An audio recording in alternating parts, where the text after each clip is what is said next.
నేడు సమాజంలో ఊపిరితిత్తుల వ్యాధులు రోజురోజుకు పెరుగుతున్నాయని Hyderabad hitech city Yashoda hospital doctor Nagarjuna తెలిపారు.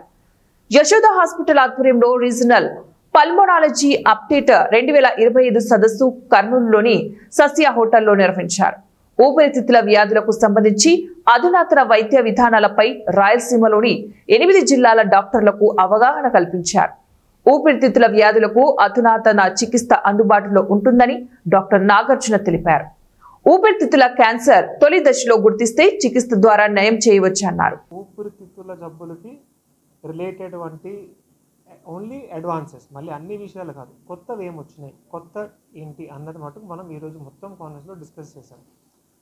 సో ఇప్పుడు కర్నూలు సరౌండింగ్ మనకు ఒక 8 జిల్లాల నుంచి ప్రముఖ doctors, medical college seniors, head of the department professors, అట్లాగనే చదువుకుంటున్న students and practicing pulmonologist and physicians. So మొత్తం 8 జిల్లాల నుంచి ఈరోజు కర్నూలుకి రావడం జరిగింది అండి. ఉదయం 250 మందికి పైన డాక్టర్స్ ఈరోజు అటెండ్ అయ్యారు. ప్రత్యేకత ఏంటి అంటే ఈ కాన్ఫరెన్స్ అంతా మనకు ఇంటరాక్టివ్ కాన్ఫరెన్స్ అంటాం. అంటే మిగతా కాన్ఫరెన్సెస్లో జనరల్గా మనం మాట్లాడడం మీరు వినడం అట్లాగా పెట్టలేదండి. అన్నీ కూడాను ప్రతి డాక్టర్ చేత మనం ఎంగేజింగ్, అంటే వాళ్ళతో మనం ప్రశ్నలు అడిగి సమాధానాలు చెప్పించుకొని క్విజెస్ కండక్ట్ చేసి, పోల్స్ కండక్ట్ చేసి, అండ్ అన్నీ కూడా రియల్ లైఫ్ కేసెస్ అంటాం. అంటే టెక్స్ట్ బుక్లో మనం చదువుకుని చెప్పడం కాదు, మనం రోజు ప్రాక్టీస్లో మన దగ్గర ఎటువంటి పేషెంట్స్ చూస్తున్నామో ఆ పేషెంట్స్ గురించి వాళ్ళ లైఫ్ హిస్టరీ బేస్ చేసుకుని మనం టీచ్ చేయడం అన్నది జరిగింది మార్నింగ్ సెషన్స్లో. ఆఫ్టర్నూన్ సెషన్ ఏంటి అంటే హ్యాండ్స్ ఆన్ ఎక్స్పీరియన్స్ అని అంటాం.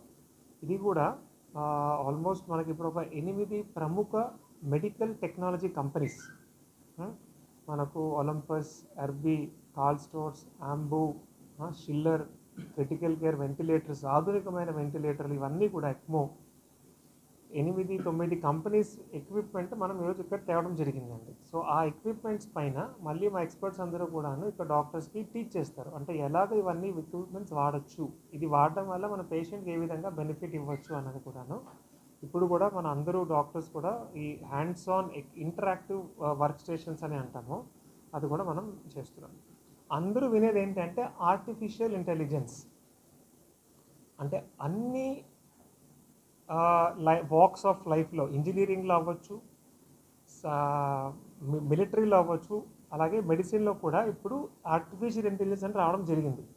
సో ఇప్పుడు ఆ ఆర్టిఫిషియల్ ఇంటెలిజెన్స్ను కూడా మనం మొదటిసారిగా పల్మనాలజీకి సంబంధించినటువంటి 2 సాఫ్ట్వేర్స్ని ఈ సంవత్సరం మనం స్టార్ట్ చేసాం.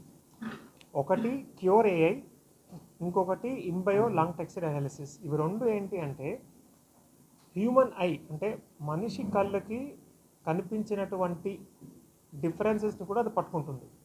ఇప్పుడు ఒక ఎక్స్రే మనం చూపిస్తే ఒక డాక్టర్గా నేనేం లేదని చెప్పి పక్కన పెట్టేస్తాను, కానీ అదే ఎక్స్రేని AI కూడా చూస్తే కొన్నిసార్లు నేను కనిపెట్టలేనటువంటి అబ్నార్మాలిటీస్ని అది కనిపెడుతుంది.